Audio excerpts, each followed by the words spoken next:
décidez que vous n'êtes plus cette ancienne version de vous-même. Vous pouvez à n'importe quel moment prendre un stylo et commencer à écrire un nouveau chapitre. J'entre dans ce nouveau personnage. Mon identité est plus élevée. J'ai plus de foi. Je me concentre bien plus sur mes intentions. J'améliore mes associations. Et j'aide les gens. Si vous faites ces trois choses, vous deviendrez plus heureux, vous aiderez les autres à devenir plus heureux, et vous allez contribuer à rendre meilleure la vie des gens, ce qui vous apportera plus de sens que vous n'en avez jamais connu auparavant. Aujourd'hui, je vais vous donner une stratégie qui va vous aider à être plus positif et à contribuer à la vie des autres. Vous voyez, si vous vous sentez impuissant, l'un des antidotes au sentiment d'impuissance, c'est de devenir davantage utile. Et l'un des moyens pour devenir davantage utile consiste à élever votre propre identité. Notre identité est la partie centrale de nos vies. Nous ne pouvons pas performer sans cette identité. Notre identité, fondamentalement, est en fait toutes les idées, concepts et croyances que nous considérons les plus réels à nos yeux. C'est vraiment cette espèce de force invisible dans nos vies qui peut soit nous retenir, soit intensifier notre succès, notre bonheur, nos accomplissements à un tout autre niveau. Si vous regardez l'identité et que vous y pensez, c'est presque comme... C'est comme un thermostat. Par exemple, dans cette pièce, il y a un thermostat accroché contre le mur là-bas. Si ce thermostat est réglé à 23 degrés, cette pièce sera régulée et maintenue à 23 degrés. Et peu importe quelles sont les conditions extérieures, il pourrait faire 37 degrés à l'extérieur. Les facteurs externes n'ont pas d'impact sur ce thermostat. Peu importe le temps qu'il fait, cette pièce sera à 23 degrés. Par conséquent, ça signifie aussi que s'il faisait 4 degrés à l'extérieur, le chauffage se mettrait en route et il chaufferait cette pièce à 23 degrés. C'est comme ça que votre identité fonctionne. C'est le thermostat interne de votre vie. Et c'est pourquoi, très souvent, disons que vos relations ou que sur le plan financier, vous êtes à 23 degrés. Disons que vous avez commencé à améliorer les conditions de votre vie. Les choses vont mieux. Peut-être que vos relations se passent à merveille ou que financièrement, vous avez augmenté vos résultats. Vous êtes passé à 25, 30, 35, 40 degrés de réussite financière ou dans les affaires. Et puis cela semble juste être une coïncidence, mais d'une manière ou d'une autre, le climatiseur se met soudainement en route. Une voiture qui tombe en panne, un événement se produit, vous perdez un client, quelque chose se passe. Et tout à coup, vous levez les yeux et votre vie est de nouveau à 23 degrés, que ce soit au niveau de vos relations, de votre argent ou de votre travail. Ce n'est pas une coïncidence. C'est dû au régulateur de votre vie, à votre identité. Et donc, vous pouvez faire tout un tas de bonnes choses, d'activités, avoir toutes les réflexions, être au top sur la partie exécution. Mais si vous n'élevez pas votre propre valeur à vos yeux, si vous n'élevez pas cette identité, ce thermostat de votre vie, vous vous rabaisserez toujours à ce que vous croyez mériter. Et donc, l'une des clés pour moi dans ma vie n'est pas seulement de m'améliorer au niveau de l'état d'esprit, de la gestion de mes entreprises ou de mes stratégies, mais en élevant cette identité. De sorte à ce que je passe à 30, 35, 40, 45 degrés, que je crois sincèrement être digne, afin que mes actions et mes pensées atteignent ce même niveau, celui de mon thermostat, de ma propre identité.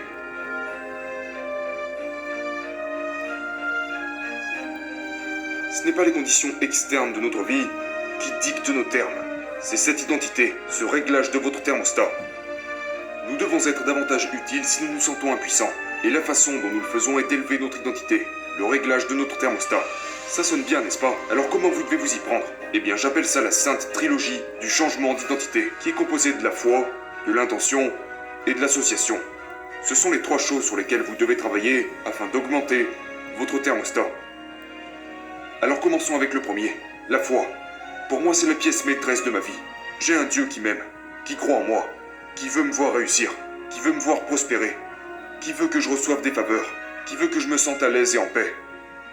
Et donc, je trouve ça intéressant de voir, quand je vois des gens qui ont la foi, ils pensent à Dieu le dimanche quand ils vont à l'église et qu'ils prient, ou quand ils étudient la Bible, ou alors quand ils mangent un repas, ils font leur prière avant de manger, mais d'une manière ou d'une autre, quand ils vont à un rendez-vous d'affaires, qu'ils doivent livrer un discours, qu'ils entrent dans une salle de réunion, qu'ils ont un entretien avec un client, ils laissent Dieu de côté et ils pensent qu'ils sont seuls. Donc, pour moi, si vous êtes quelqu'un qui a la foi et qui pense que Dieu est avec vous en permanence, qu'il vous aime en permanence, qu'il vous réconforte en permanence, ça inclut aussi les affaires. Et donc, la première source qui changera le réglage de votre thermostat est de vous reconnecter à votre foi et de vous permettre à vous-même de le sentir dans tous les environnements qui existent. Maintenant, en numéro 2, il y a vos intentions. Je ne pense pas que suffisamment de gens s'accordent le mérite d'avoir de grandes intentions. Il y a du pouvoir dans les intentions que l'on décide d'avoir. Mais le problème, c'est que la plupart d'entre nous se disent « Je me sentirai mieux avec moi-même ou j'aurai plus de confiance quand ?» Quand j'aurai ce travail, quand j'aurai cette relation, quand j'aurai ce montant d'argent, quand j'aurai cette maison, quand j'atteindrai ce certain niveau.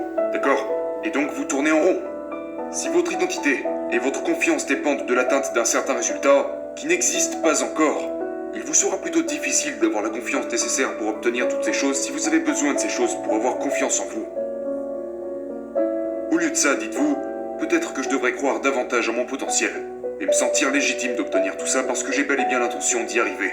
Quand j'étais plus jeune, j'ai réalisé assez tôt que peut-être que je n'ai pas encore toutes les réponses. Je ne suis peut-être pas le plus intelligent, le plus beau ou le plus élaboré. Je n'ai pas un QI de 250, mais j'ai l'intention de servir. J'ai l'intention de faire une différence. Il est vrai que j'ai fait des erreurs, mais dans l'ensemble, je suis une bonne personne qui veut faire le bien dans le monde, et je devrais être favorisé pour ça. Trop peu d'entre vous se donnent du crédit pour vos intentions. Vous voulez changer votre identité du jour au lendemain? Connectez-vous avec votre foi. Vous voulez un double changement? Connectez-vous avec vos intentions. Donc lorsque je me rends à un rendez-vous d'affaires, ou que je vais à un déjeuner, ou que je me rends à n'importe quel type de rencontre, je prends le temps de me rappeler que j'ai un Dieu qui m'aime.